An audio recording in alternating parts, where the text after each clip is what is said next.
Descubrimos la palabra de Dios, verso por verso, capítulo por capítulo. Este es un estudio bíblico real con el maestro Tom Bradford. Bienvenidos a Clases de la Torá.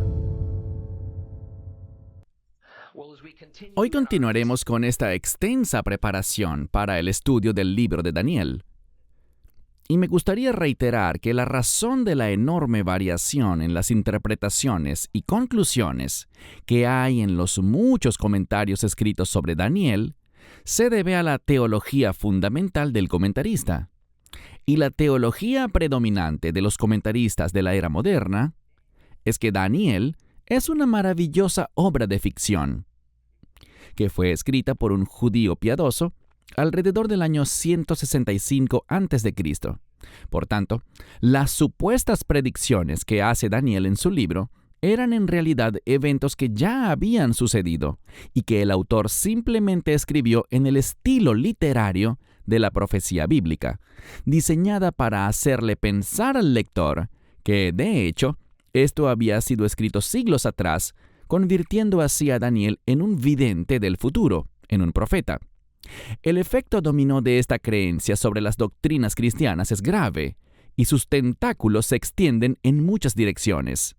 La semana pasada nos enfrentamos a la pregunta: ¿por qué Daniel sigue siendo parte de la Biblia si, según nuestros académicos bíblicos más prominentes y la mayoría de los seminarios cristianos, este libro es una falsificación?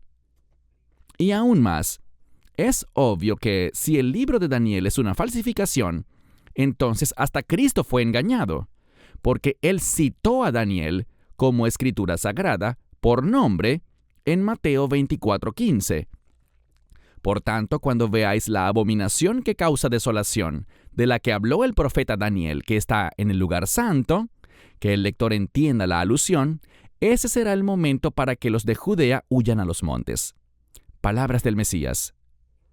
Además, los conceptos de Daniel están esparcidos por todo el Nuevo Testamento y son fundamentales para el Apocalipsis. Entonces, si Daniel es falso, eso hace que Jesús sea muy sospechoso y básicamente destruye la credibilidad y la confiabilidad del libro de Apocalipsis.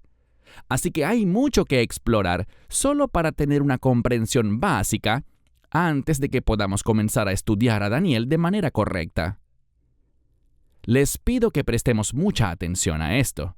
Si no adquirimos el conocimiento de esta introducción, estudiar Daniel no será tan provechoso. Bien, ¿existe alguna prueba sólida o tal vez un error fatal que demuestre que Daniel es realmente una obra de ficción? En una palabra, no. La controversia y el escepticismo surgen de la naturaleza misma de la teología, y especialmente de la teología sistemática. Estos son sistemas concebidos por seres humanos, que exigen una concordancia entre la naturaleza de Dios y la lógica y la razón humana. Si ciertas palabras, pasajes, capítulos e incluso libros enteros de la Biblia no pasan la prueba del intelecto humano, entonces se consideran falsos o erróneos. A principios del siglo XVIII, cuando la Ilustración europea entró en escena, los conceptos bíblicos judeocristianos fundamentales de los milagros divinos, lo sobrenatural y la profecía predictiva fueron objeto de un feroz ataque, por lo que hoy en día esos tres conceptos son rotundamente rechazados por muchas academias cristianas. Por tanto, la mayor parte de los comentarios bíblicos escritos desde finales del siglo XIX, principalmente por eruditos de la escuela bíblica de la alta crítica, parten de la premisa firme e inquebrantable de que no existen los milagros, la profecía o el reino espiritual. Si ninguno de ustedes hubiera leído alguno de los comentarios de Daniel, o si no hubieran oído las enseñanzas de la iglesia sobre Daniel o el Apocalipsis, o no hubieran leído alguno de los tantos libros y novelas que tratan de los tiempos finales, Quizás podríamos comenzar a estudiar Daniel de una vez, sin tanta introducción como la que estamos haciendo. No obstante, casi todos ustedes lo han hecho. Por tanto, lo que me he propuesto hacer, y lo que debo pedirles que hagan, es estar preparados para prescindir de algunas cosas que creen saber sobre este libro bíblico tan fundamental, que ha sido percibido y caracterizado de manera tan equivocada. Y lo que ha causado este problema es la teología sistemática moderna, especialmente las doctrinas de los tiempos finales, lo que se conoce como escatología, y de eso trata el libro de Daniel. Por tanto, antes de poder emprender un estudio del libro de Daniel de manera inteligente y honesta, debemos familiarizarnos con ciertos aspectos de la teología sistemática que todas las denominaciones cristianas han adoptado de una forma u otra. De lo contrario, terminaremos en la misma posición insostenible de los que quieren estudiar los últimos libros de la Biblia, el Nuevo Testamento, antes de tener una buena comprensión de los libros más antiguos y fundamentales de la Biblia, el Antiguo Testamento. Sin ellos, no tenemos contexto histórico o espiritual para entenderlos. Hoy en día nos enfrentamos a una confusión de doctrinas teológicas que se extiende en todas direcciones. ¿Cómo fue que llegamos aquí? Esto es parte de lo que debemos aprender para estar preparados, no solo para un estudio correcto del libro de Daniel, sino también para una aplicación correcta del libro.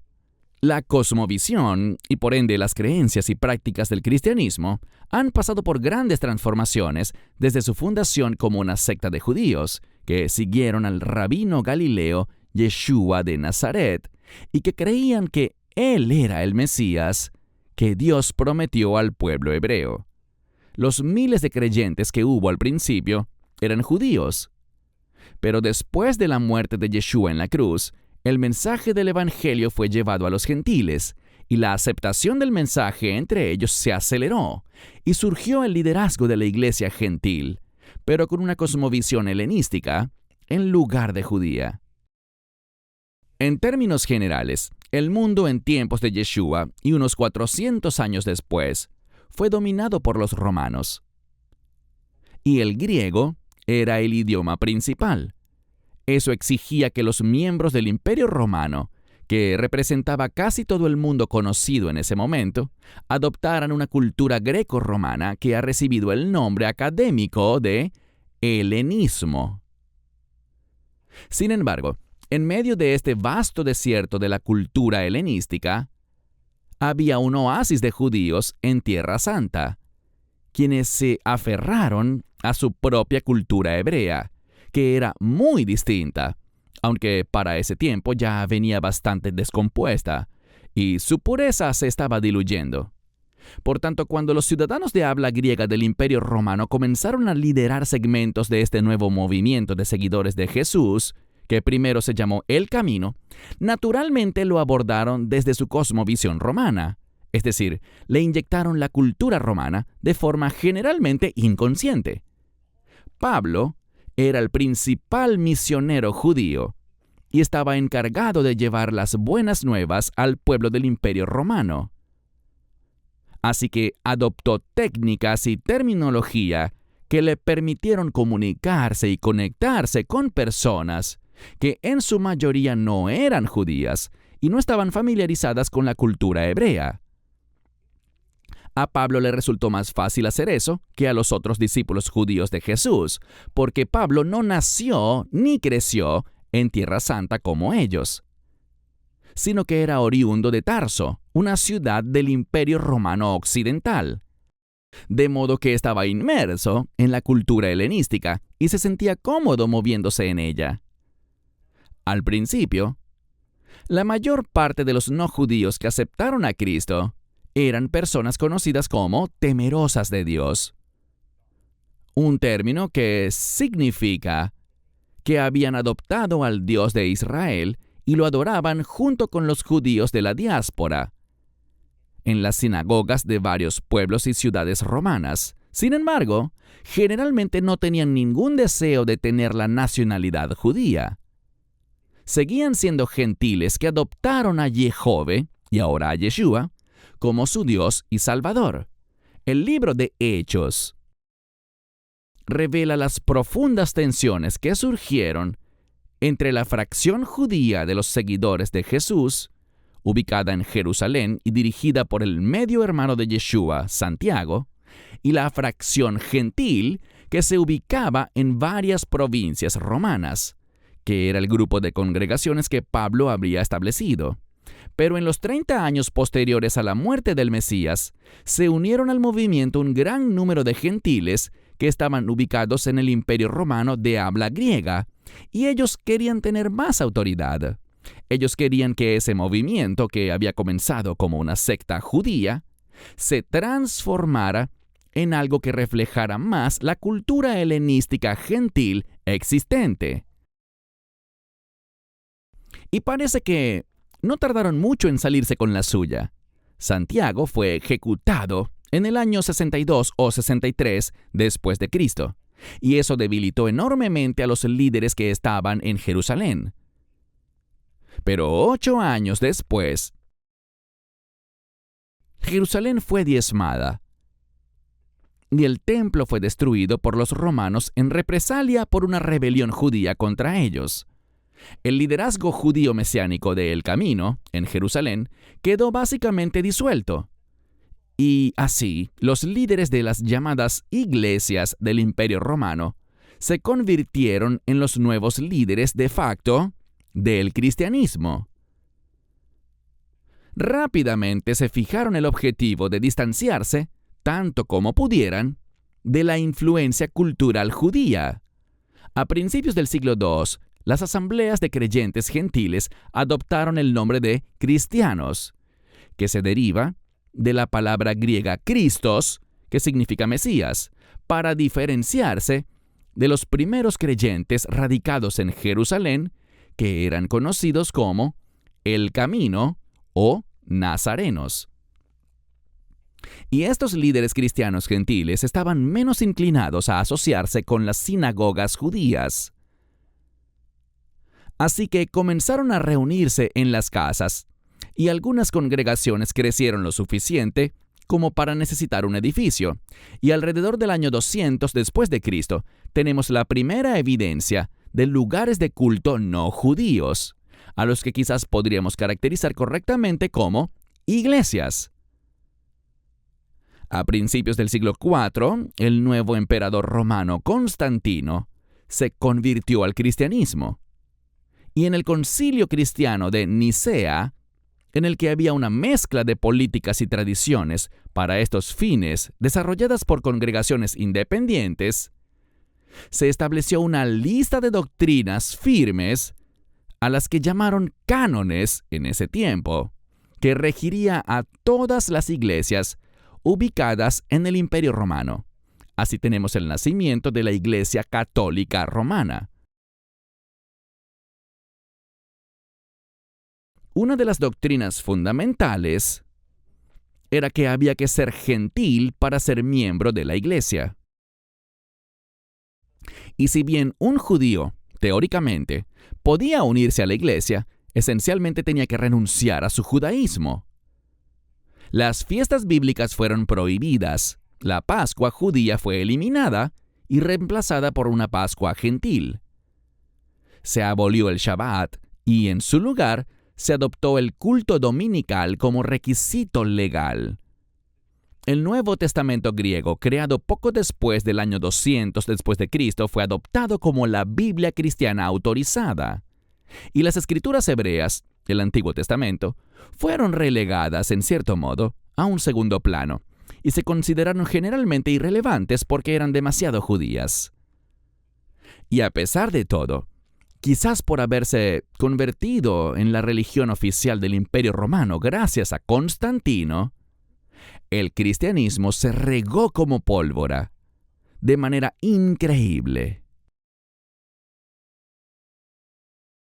Esto dio cumplimiento a una serie de profecías que predecían que los gentiles se convertirían en el vehículo para difundir el evangelio del Mesías a todos los rincones del planeta. Y a pesar de ese rechazo de la Iglesia hacia el pueblo judío y el Antiguo Testamento, y a pesar de la formación de doctrinas que poco se parecían a los mandamientos bíblicos, y la tendencia a convertir al Yeshua judío en el Jesús gentil, podemos decir que, con raras excepciones, se cumplió la Gran Comisión. Las buenas nuevas han sido llevadas a todo el planeta. Y eso lo ha hecho casi exclusivamente la Iglesia gentil. Desde el siglo VI después de Cristo hasta finales del siglo XIX, los objetivos principales del cristianismo eran inyectar el cristianismo en el ámbito político de las naciones y estados, y protegerse contra toda amenaza de competencia religiosa como el Islam. Y por lo general, la meta de hacer crecer el número de creyentes era más bien algo secundario, salvo algunas pocas excepciones. Pero desde finales de los años 50 y principios de los 60, ha habido una decidida transformación dentro del cristianismo, en la cual se ha prestado especial atención a la evangelización. De ahí surgió el llamado Movimiento de Jesús, que como todos los movimientos religiosos, tuvo efectos tanto negativos como positivos en el cristianismo. Primero, se hizo todo lo posible para que Dios fuera más atractivo para los incultos. Jesús pasó de ser nuestro amo y Señor a nuestro amigo y cómplice de vida. La definición de pecado se volvió borrosa y se personalizó para cada individuo. Se popularizó el concepto de una vez salvo, siempre salvo, y se hizo ver como que el propósito principal del Señor se reducía a ayudarnos a cumplir nuestros sueños personales. En segundo lugar, los servicios de adoración tendieron a restar importancia a la santidad y la reverencia, y en cambio enfatizaron la informalidad, la familiaridad y la conexión social. En tercer lugar, la doctrina de larga data de la teología del reemplazo quedó en tela de juicio cuando Israel fue restituida como nación de judíos en 1948, por lo que la Iglesia se defendió y dejó en claro que el cristianismo era efectivamente gentil por naturaleza, que el judaísmo no tenía lugar en él y que aunque Israel había regresado, era en esencia la tierra de la Biblia cristiana, que estaba siendo temporalmente habitada por judíos para beneficio de la Iglesia. Por tanto, se identificaron como una iglesia del Nuevo Testamento sin tomar en cuenta el Antiguo Testamento. Aventurarse seriamente en el Antiguo Testamento era una afrenta a la fe cristiana y un peligro que podía dañarnos o incluso alejarnos de nuestra relación con Jesús. Como resultado de este enfoque, la Iglesia nuevamente tuvo un espectacular crecimiento. Las cruzadas de Billy Graham utilizaron esos principios que acabo de nombrar para atraer multitudes enormes, llenando estadios en Estados Unidos y en países extranjeros, y miles se presentaban para aceptar a Cristo en esos términos. Hemos estado viviendo en una era que podríamos llamar cristianismo evangélico desde hace unos 3/4 de siglo, según cómo uno lo defina. Ha tenido sus cosas buenas y sus cosas no tan buenas. Representa la edad de oro de la teología sistemática. Pero en la última década, algo ha estado sucediendo. Parece que está ocurriendo otra transición en el cristianismo, que refleja el cumplimiento, o al menos las últimas etapas del proceso de cumplimiento, de otra profecía de Yeshua. Lucas 21, del 24 al 26 dice: «Algunos caerán a filo de espada, otros serán llevados a todos los países de los Goyim, las naciones gentiles, y Jerusalén será pisoteada por los gentiles hasta que los tiempos de los gentiles sean cumplidos. Aparecerán señales en el sol, la luna y las estrellas, Y sobre la tierra las naciones tendrán angustia y desconcierto, a causa del rugido y el oleaje del mar, mientras la gente desfallece de miedo por la expectación de lo que sobrevendrá al mundo, porque los poderes en el cielo serán sacudidos. Más tarde, el apóstol Pablo formularía esto de manera ligeramente diferente y explicó por qué habría incluso ese tiempo de los gentiles. Él dijo en Romanos 11, versos 25 y 26, «Porque quiero, hermanos, que entendáis esta verdad que Dios ocultó antes, pero que ahora es revelada, para que no penséis que sabéis más de lo que realmente sabéis». Es ese endurecimiento parcial que ha venido sobre Israel hasta que el mundo gentil entre en su plenitud, y así será como todo Israel será salvo. Tal como dice el Tenaj, de Sión vendrá el Redentor. Él apartará la impiedad de Jacob. Entonces el tiempo de los gentiles iba a ser un período en el que el cristianismo gentil se globalizaría, pero también sería el medio por el cual Dios salvaría a Israel. Es algo asombroso. Pero no solo se profetizó sobre un periodo de dominio gentil, sino que hace mucho tiempo atrás, Zacarías profetizó cómo sería la transición de este tiempo de los gentiles. Abran sus Biblias en Zacarías capítulo 8. Zacarías capítulo 8. Si tienen una Biblia completa judía, está en la página 777. ¿Qué les parece ese número para nuestra lección de hoy?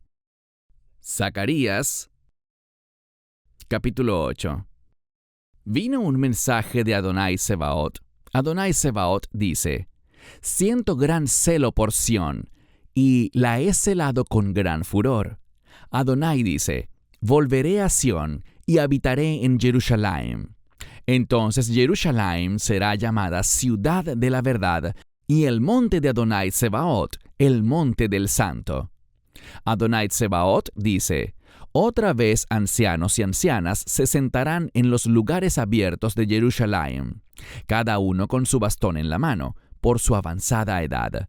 Los lugares abiertos de la ciudad estarán llenos de niños y niñas que allí jugarán».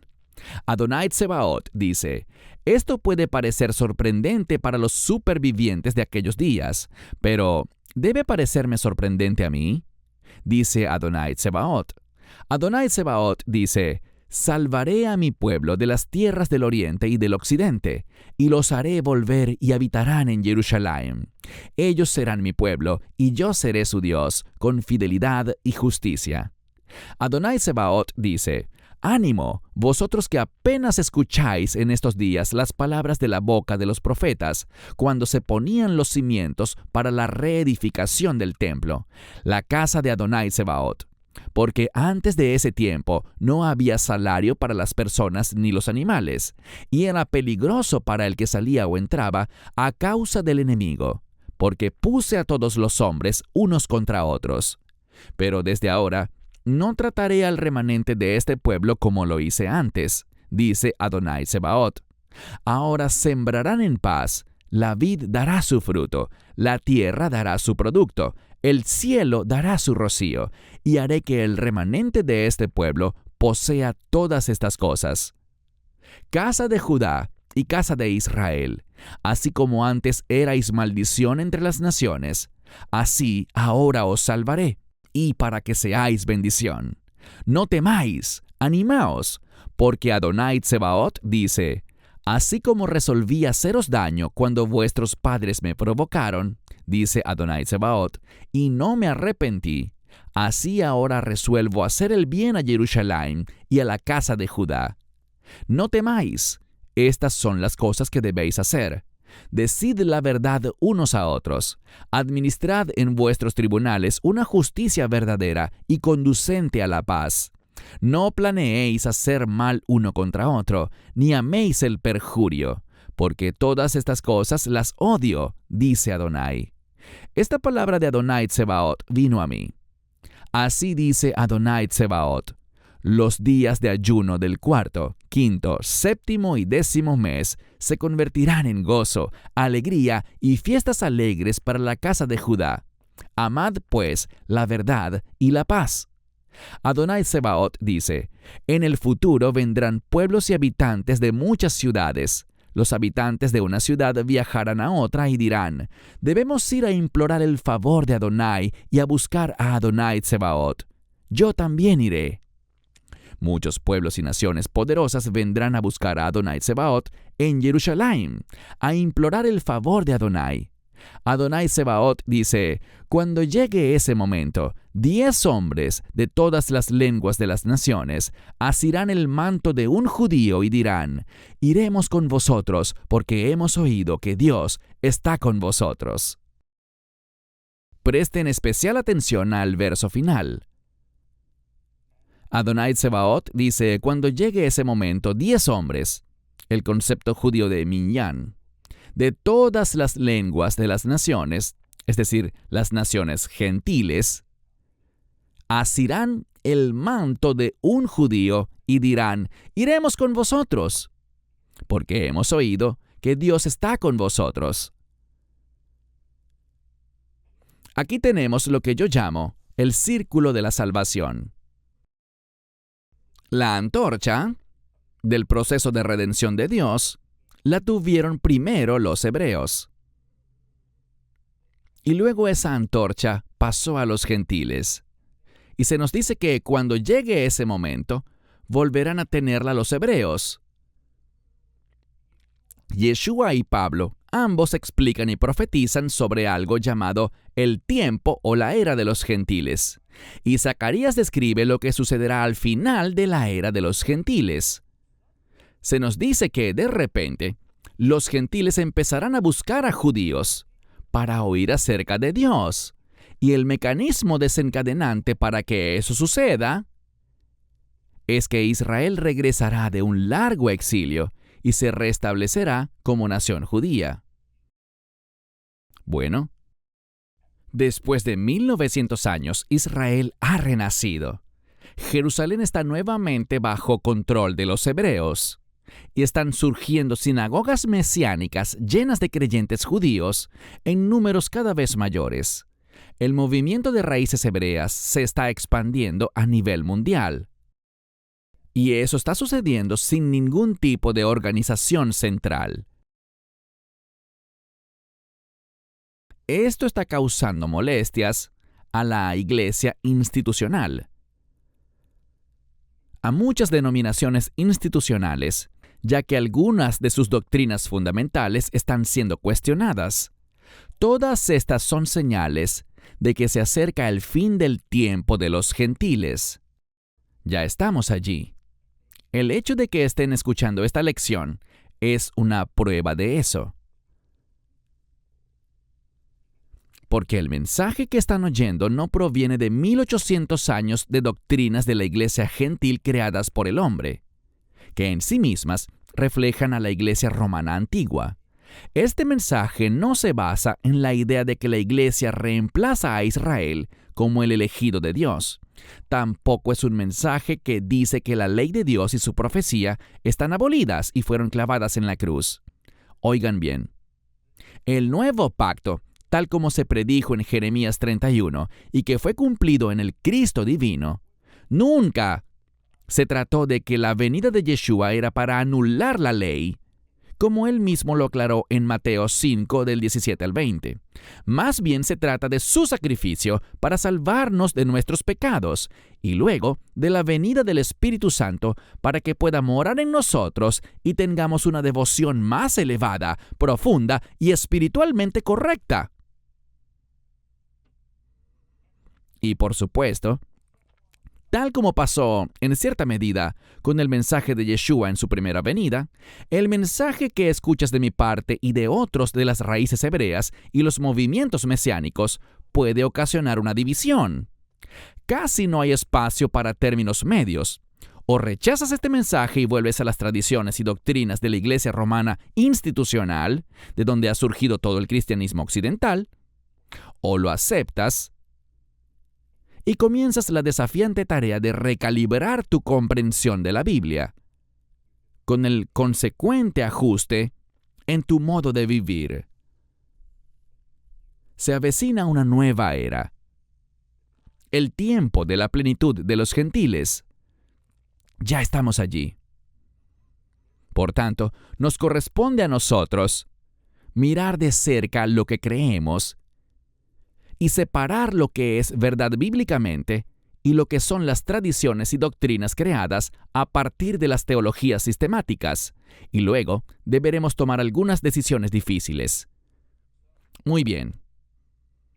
Ahora vamos a examinar una de las doctrinas más difíciles de la teología sistemática cristiana, llamada milenialismo. Y esta doctrina tiene un gran efecto, no solo en cómo interpretamos el libro de Daniel, sino también la mayor parte del Nuevo Testamento. El término milenial significa 1000, y en este contexto significa 1000 años.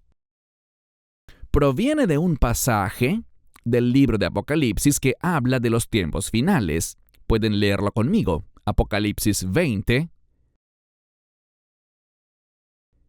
Leeremos los versos del 1 al 8. Apocalipsis capítulo 20.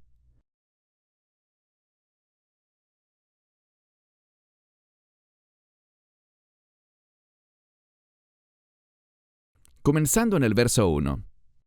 Luego vi un ángel que descendía del cielo, que tenía la llave del abismo y una gran cadena en su mano. Apresó al dragón, la serpiente antigua, que es el diablo, y Satanás, el adversario, y lo encadenó por 1000 años. Lo arrojó al abismo, lo cerró con llave y lo selló sobre él, para que no engañara más a las naciones, hasta que se cumplieran los 1000 años. Después de eso, debe ser librado por un poco de tiempo.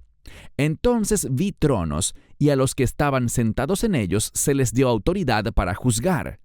Y vi las almas de los que habían sido decapitados por dar testimonio de Yeshua y proclamar la palabra de Dios, y de los que no habían adorado a la bestia ni a su imagen, y no habían recibido la marca sobre su frente ni sus manos. Volvieron a la vida y reinaron con el Mesías por 1000 años. Los demás muertos no volvieron a la vida hasta que se cumplieron los 1000 años. Esta es la primera resurrección. Bienaventurado y santo es todo aquel que tiene parte en la primera resurrección. Sobre él, la muerte segunda no tiene poder, sino que serán sacerdotes de Dios y del Mesías, y reinarán con él por 1000 años. Cuando se cumplan los 1000 años, el adversario será liberado de su prisión y saldrá a engañar a las naciones en los 4 confines de la tierra, a Gog y a Magog, a fin de reunirlas para la batalla. Son tan numerosas como la arena a la orilla del mar. Si han tenido suficiente contacto con el cristianismo evangélico, seguro han oído hablar mucho sobre dos cosas: el milenio y el rapto. Y hay bastante confusión sobre estos dos eventos. En primer lugar, se menciona 4 veces el milenio, ese periodo de 1000 años, en Apocalipsis capítulo 20. Y esto se usa para describir dos cosas críticas en la Biblia respecto a los tiempos finales. Primero, es el periodo de tiempo entre la resurrección de los muertos justos y la resurrección de los muertos impíos. Y segundo, es la duración del encarcelamiento de Satanás, según dice aquí. Eso parece bastante sencillo. Sin embargo, la teología sistemática ha trabajado mucho sobre estos versículos y otros para obligarlos a encajar con otras de sus otras doctrinas denominacionales. Un clásico ejemplo de querer insertar una clavija espiritual cuadrada en un agujero doctrinal circular. La semana pasada, en la analogía que les di del automóvil como sistema, les dije que cuando se usa un enfoque sistémico para cualquier cosa, uno se ve forzado a tomar ciertas decisiones y elecciones rígidas. Y a medida que avanzamos en la lista de componentes interdependientes del sistema, Cada elección sobre un componente tiene un efecto definido en las elecciones que quedan disponibles para el siguiente componente.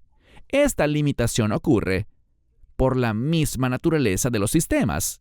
Por ejemplo, si elegimos poner el motor del auto que estamos usando de ejemplo en la parte trasera, ya no podemos poner el maletero atrás también, aunque preferiríamos ponerlo allí. Y a medida que se configuran las opciones de otras partes o componentes del sistema, las opciones que quedan disponibles para el siguiente componente se van limitando, si es que queda alguna. Si quiero un auto con capacidad para 6 personas, no puedo hacerlo del tamaño de un auto deportivo, ni puedo ponerle solo 2 puertas. Creo que ya entienden la idea.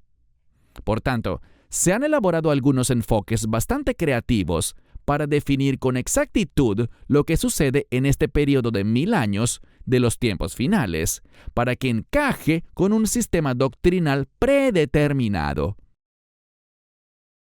Y para que esto encaje, incluso han tenido que ser creativos con la definición del término 1000 años.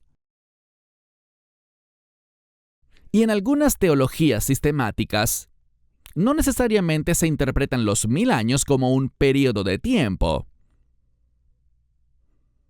Es decir, algunos miran las palabras de Apocalipsis 20 y dicen que 1000 años no significa 1000 años, sino que equivale a una era, o que es el nombre de una era, y no es obligatorio que dure 1000 años. De hecho, lo ven como un término flexible, que se adapta a cualquier grupo de circunstancias del mundo en un momento dado. Creo que la mejor manera de abordar esto es que hagamos una comparación entre las 3 teologías que lideran el milenialismo, que se llaman amilenialismo, postmilenialismo y premilenialismo. Hay variaciones de cada una de ellas, y no tengo tiempo para analizarlas todas. Igual no creo que quieran eso. Pero al final, estas 3 teologías abarcan casi todo el cristianismo. Y recuerden que dependiendo de cuál de estas teologías se utilice, variará sustancialmente el modo en que uno interpreta el libro de Daniel. Y por el momento, no estoy diciendo que esté a favor o en contra de alguna de estas teologías. Además, varias denominaciones modifican algunos aspectos de estas doctrinas para adaptarlas a sus creencias, por lo que solo les daré una definición representativa más no absoluta. El premilenialismo hoy en día suele verse automáticamente como parte de otra teología sistemática llamada dispensacionalismo. Esta doctrina afirma que debemos interpretar las Escrituras literalmente, y por tanto, todas las promesas hechas a David y a Abraham bajo el antiguo pacto se cumplirán literalmente en una era futura de 1000 años, generalmente llamada el reino milenial. Sin embargo, esta doctrina también afirma que Dios tiene 2 planes de redención. El plan A es para Israel y el pueblo judío, y el plan B es para los gentiles y la iglesia. Y cuando ocurra el rapto de los creyentes, para sacarlos de esta tierra, solo serán llevados los de la iglesia gentil. Y eso ocurrirá al comienzo de un periodo de 7 años llamado la tribulación. Por tanto, el periodo de la tribulación es un tiempo futuro para nosotros, y es esencialmente un tiempo en el que Dios se ocupa de Israel y el pueblo judío, ya que la iglesia habrá sido removida. Al terminar los 7 años de tribulación, Cristo vendrá, y aquellos judíos que se conviertan al cristianismo podrán entrar al reino milenial. La iglesia gentil arrebatada entonces regresará en cuerpos glorificados y reinará con Cristo en ese periodo de 1000 años. Durante el milenio, habrá un templo físico. La ley, o algo parecido, estará en vigencia nuevamente, y al final de los 1000 años habrá un gran juicio, en el que Satanás y todos los que los siguen serán arrojados al lago de fuego. Inmediatamente después, la tierra y el cielo actuales, es decir, el universo, serán destruidos, y se creará un nuevo cielo y una nueva tierra a partir de los elementos. Este punto de vista está expresado en las Biblias de estudio de Scofield y Riley, y fue popularizado por Hal Lindsey, y en tiempos más recientes por Tim LaHaye en su serie Dejados Atrás. Calvary Chapel y la Convención Bautista del Sur generalmente se adhieren a esta doctrina, y el Seminario Teológico de Dallas es la principal institución dispensacional premilenial en Estados Unidos. Autores como Chuck Swindoll, Charles Stanley, Jack Van Impe también se adhieren a este punto de vista. Luego tenemos el amilenialismo. El prefijo a en amilenialismo significa una negación, con lo cual los 1000 años es un número simbólico y expresa el tiempo entre la primera y la segunda venida de Cristo. Por tanto, no existe una era o período distinguible de 1000 años. Este ha sido históricamente el punto de vista de las iglesias católica, presbiteriana y luterana. La Convención Bautista del Sur ha adoptado algunos de los puntos de vista amilenialistas porque las enseñanzas de Calvino adoptan ciertos elementos del amilenialismo. Y la idea es que el reino de Dios, que se establece durante el milenio, está presente en la tierra ahora, aunque de manera invisible. Además, esta doctrina establece que todas las promesas que Dios le hizo a David, Abraham e Israel ya han sido cumplidas por Cristo, y por tanto, han sido entregadas a la Iglesia en la era presente. Esto es, por supuesto, la teología clásica del reemplazo, según la cual la Iglesia ha reemplazado a Israel. Esta doctrina también afirma que Satanás está actualmente atado, que el reino de Dios ya está establecido, y que en este momento Satanás no es libre de engañar a las naciones o personas. Así, al final de esta era actual, generalmente llamada la era de la Iglesia, Cristo regresará a juzgar e inmediatamente un nuevo cielo y una nueva tierra reemplazarán el cielo y la tierra existentes. Satanás será liberado justo antes del regreso de Cristo. Habrá un tiempo de maldad sin precedentes en todo el mundo, y luego en la segunda venida de Cristo, todo mal será destruido de una vez por todas. Además de Calvino, los principales defensores del amilenialismo son R.C. Sproul, J.I. Packer y Mike Horton. Por otra parte, el postmilenialismo indica que el milenio es un periodo definido de 1000 años, donde habrá amor y paz universales, y la justicia reinará sobre toda la tierra. Pero esto sucederá antes de que Cristo regrese, y por tanto, el factor determinante para el regreso de Cristo es que la Iglesia finalmente haga que esto suceda. La diferencia entre el postmilenialismo y el amilenialismo es que si bien el postmilenialismo contempla un periodo literal de 1000 años, también tiene un punto de partida definido en algún momento de nuestra era actual. El amilenialismo generalmente considera que todo el período de la era de la Iglesia en la que nos encontramos pertenece a la era milenial y comenzó con la muerte de Cristo. Así, en el postmilenialismo, la Iglesia está destinada a lograr la victoria sobre Satanás y sus fuerzas, por lo que el reino de Dios visible y tangible será establecido en la tierra antes de que Cristo regrese para reclamarlo. Esto también recibe el nombre de doctrina del reino ahora. Luego, cuando Cristo regrese, Satanás será liberado.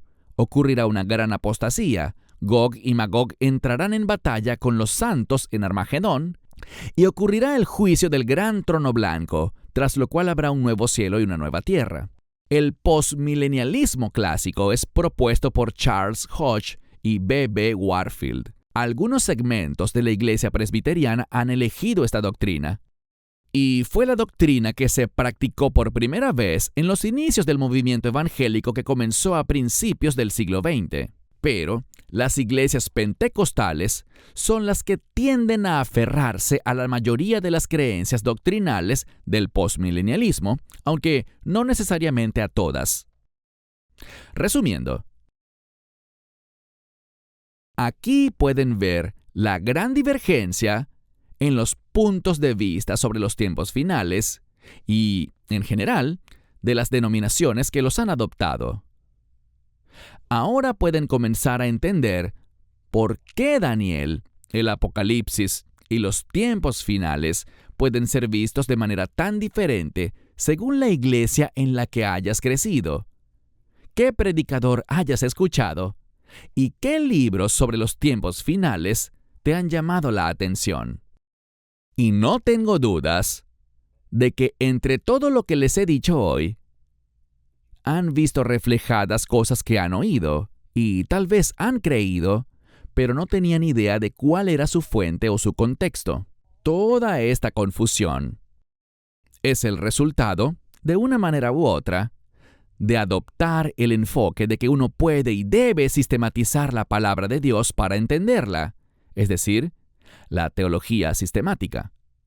Bueno, ya es hora de que adoptemos un enfoque diferente. Un enfoque que no busca hacer que Dios piense como nosotros pensamos,